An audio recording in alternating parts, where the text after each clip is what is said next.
भवानी माँ। हैशटैग मोदी रोजगार दो, ये मात्र ट्रेंड नहीं। ये जो मुझे लग रहा है आप जैसे बता रहे हैं, सारे मीडिया वाले ऐसे ही बता रहे हैं कि सब कुछ बहुत अच्छा चल रहा है। मोदी जी भी कह रहे हैं सब कुछ बहुत अच्छा चल रहा है। अगर सब कुछ इतना अच्छा चल ही रहा है तो क्या ये युवा और या क्या युवा के जो टीचर ये सब पागल हो गए?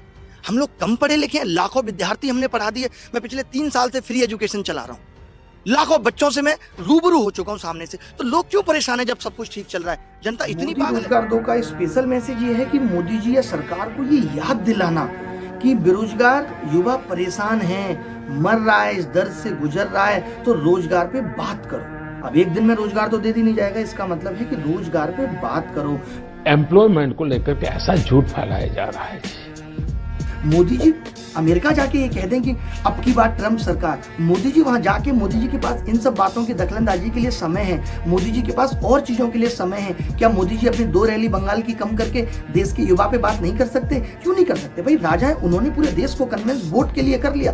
अब उसकी समस्या को सुलझाने के लिए वो कन्विंस नहीं कर सकते कि रोको मैं ऐसा कर रहा हूँ, दिखाओ ना प्रॉब्लम क्या है। क्योंकि दुनिया भर के जो मैक्रो इकोनॉमिस्ट हैं, अर्थशास्त्री, वो जब डीमो को कहते हैं उससे कहते हैं कि एक साइड इफेक्ट इसका बेरोजगारी थी। कुछ लोग कहते हैं कि 2 करोड़ तक जॉब लॉसेस हुए डीमो के चक्कर में। कोई नहीं कह रहा है, जो कह रहे हैं उनके पास भी आंकड़े नहीं है, लेकिन हमारे इतने बड़े अहम फैसले को नकारने के लिए बहाने ढूंढे जा रहे हैं, और वो भी बिना सबूत को बहाने ढूंढे जा रहे हैं। कितने लोगों के में गले उतरता है बात है, वो बोलते रहते हैं और आप लोग टीवी पे दिखाते रहते हो, क्योंकि वो आपकी कुछ मजबूरी है। उनको क्यों दिखाना, इनके झूठ को क्यों चलाना, आपकी मजबूरी है। आपकी सरकार ने कहा था कि आप 10 करोड़ जॉब्स देंगे 5 साल के बाद। क्या आप रिसर्च करते हैं क्या? आंकड़े आए हैं। मैं चाहूंगा कि रिसर्च कीजिए, कब कहाँ लिखा हुआ है वो भी जरा एक बार चेक कर लीजिए। जो कांग्रेस एक झूठ चला रही है, उस झूठ को लेकर के कुछ लुटियन मीडिया चले वो तो मैं समझ सकता हूँ, लेकिन टाइम्स नाउ ऐसा नहीं कर सकता। सरकार कहती है कि जॉब क्रिएशन ऐतिहासिक स्तर छू रहा है, अनएम्प्लॉयमेंट लेकिन नंबर 1 इशू है। क्या इसमें आप विरोधाभास देखते हैं? आप फिर ये कांग्रेस का एजेंडा फिर आप लेकर के चल पड़े हो, आप उसी को आगे बढ़ा रहे हो। क्या सेवा कर रहे हो मुझे मालूम नहीं है। के कान पे उसके बावजूद भी कोई जू नहीं रेंग रही। आप बताइए, किसी बाहर वाले ने एक जरा सा ट्वीट कर दिया तो मिनिस्ट्री ऑफ होम अफेयर्स या मिनिस्ट्री ने वो चीज तुरंत नोटिफिकेशन निकाल दिया, और इतना युवा आज इतने ट्वीट करा रहा है, लाखों करोड़ों ट्वीट हो रहे हैं। क्या एक मिनिस्ट्री ऑफ एजुकेशन या भारत सरकार ये नोटिफिकेशन नहीं निकाल सकती कि हम आपकी बात पे भी गौर फरमा रहे हैं और इसको जल्दी से जल्दी सॉर्ट आउट करेंगे? कोई ध्यान नहीं है। मतलब सरकार इतनी ढीठ हो चुकी है कि वो सुनने के बाद भी उस पर कोई एक्शन लेने को तैयार नहीं है। सरकार को ये दिखता है अभी बंगाल में चुनाव है, वहां जाके क्या घोषणाएं करनी है, ये ध्यान नहीं है कि जो घोषणाएं कर दी उसमें 1% या 2% भी हम पूरी कर पाए या नहीं कर पाए। सरकारी नौकरी का सपना देखना कोई खराब सपना नहीं है। प्राइवेट सेक्टर अगर नौकरी दे पा रहा होता तो युवा सरकारी नौकरी की तरफ कम देखते। महामारी के दौरान करोड़ों लोग प्राइवेट सेक्टर से ही बेरोजगार हुए।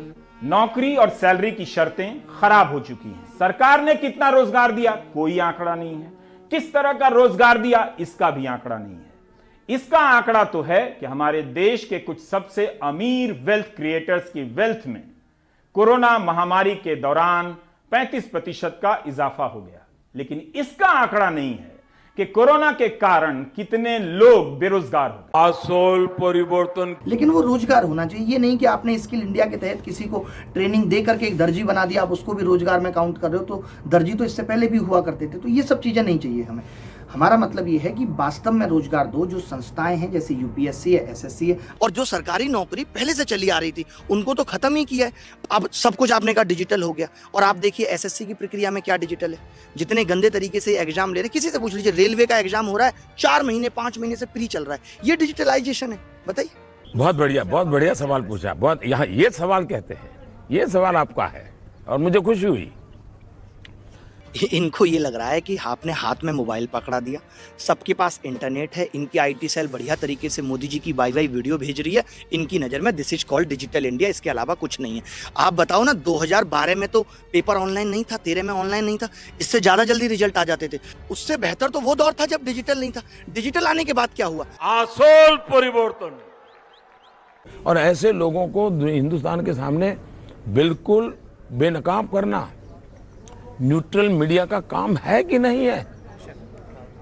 कांग्रेस के सवालों को लेकर के आप कितने दिन तक घूमते फिरोगे भाई? आप अपने सवाल लेके निकलिए ना। मोदी जी, हर बार रोजगार एक बड़ा मुद्दा बनता है और जब आप आए थे तो आपने वादा भी किया था कि आप रोजगार उपलब्ध कराएंगे, 1 करोड़ लोगों को रोजगार देंगे। अगर आपके जी टीवी स्टूडियो के बाहर कोई पकोड़े बेचता है और शाम को 200 रुपया कमा करके घर जाता है, उस व्यक्ति को आप रोजगार मानोगे कि नहीं मानोगे? इसको रोजगार मानेंगे कि नहीं मानेंगे? स्वावलंबी बनाने का दावा किया जा रहा है कि अपना बिजनेस चाहे छोटा सा हो, चाहे पकोड़े तलने की दुकान हो या रेहड़ी हो या फिर कोई भी हो, मतलब उसमें बुराई क्या है? फिर करेंसी की भी क्या जरूरत है?